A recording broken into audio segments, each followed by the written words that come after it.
Artemis 2 is our first crewed mission back to the moon since the Apollo program. A lot of the focus of Artemis 2 is really checking out systems to be sure that we're ready and well positioned for continued human exploration. My name is Susan Baggerman, and I'm the Chief Health and Performance Officer for the Orion program and the Artemis 2 mission, and this is 10 Days in Orion.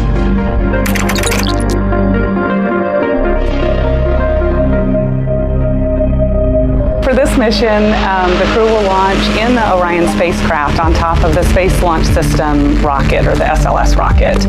Once they've launched and achieved orbit, shortly after that, they'll perform what's called an apogee raise burn. And that's basically to put them into a high Earth orbit, which is critically important for this flight because it gives the crew 24 hours where they can orbit and check out some of the key systems, but also still be close enough that we could return them to Earth if something were to happen.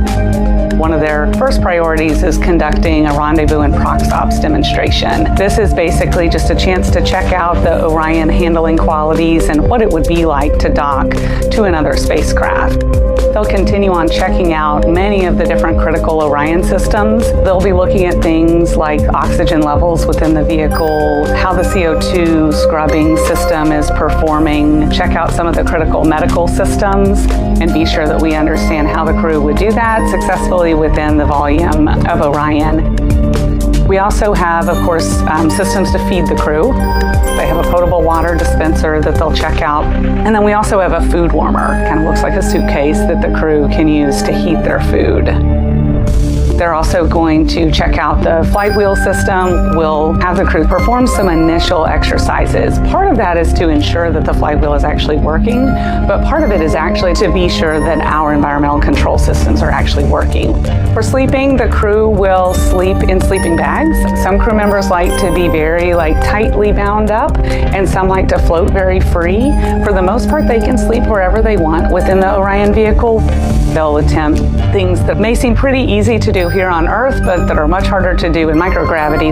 They'll use the toilet for the first time and be sure that it's able to flush. I'm Melissa McKinley. I'm the project manager for the UWMS, the Universal Waste Management System. Go into the bathroom without the aid of gravity, without water to collect the waste. It's harder than you would think. So we use airflow to help entrain the waste into packaging to collect it and help the crew member deposit the waste away from their bodies. It is really important that we make it easy as we can for crew and make it comfortable for them because it is a vital part of exploration. I'm Romeo Garza. I am the Deputy System Manager for the Orion Communication and Tracking System here at Johnson Space Center. While we're in the high Earth orbit, there's a couple of things we really want to check out before we commit to going all the way to the moon. First one is just success in communicating with the Deep Space Network. This is a ground network that provides a lot of capability for us to be able to talk back and forth as we go further and further away from the Earth. Step 2 is checking out our emergency comm system. The idea is that if the primary communication system fails, this emergency communication system will be able to allow us to continue talking with the crew and navigate successfully without the primary system. Once the crew has completed that high Earth orbit and checked out all of the systems, then we'll commit to what's called the translunar injection. And this is basically the burn that commits us to the moon. While they're on their journey, they'll do some testing that they quickly don their suit, pressure check it, and be sure that they're able to execute that just to be sure that we would be ready in the future for an emergency. They'll also check out our radiation shelter. If we were to have a solar particle event, we would be asking them to take stowage out of the stowage bay and put it in some specific locations on the vehicle, basically for it to serve as shielding. After completing this journey of over 685,000 miles around the moon, the crew will splash down in the Pacific Ocean off the coast of San Diego. They'll be greeted by the Navy, who will recover the vessel and, most importantly, recover the crew.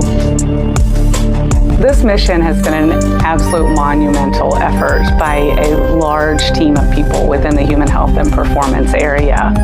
All of our efforts and all of the engineering and the medical discipline that was poured into this mission really resulted in being able to see those 4 crew members, our friends, return safely to the Earth and back to their families.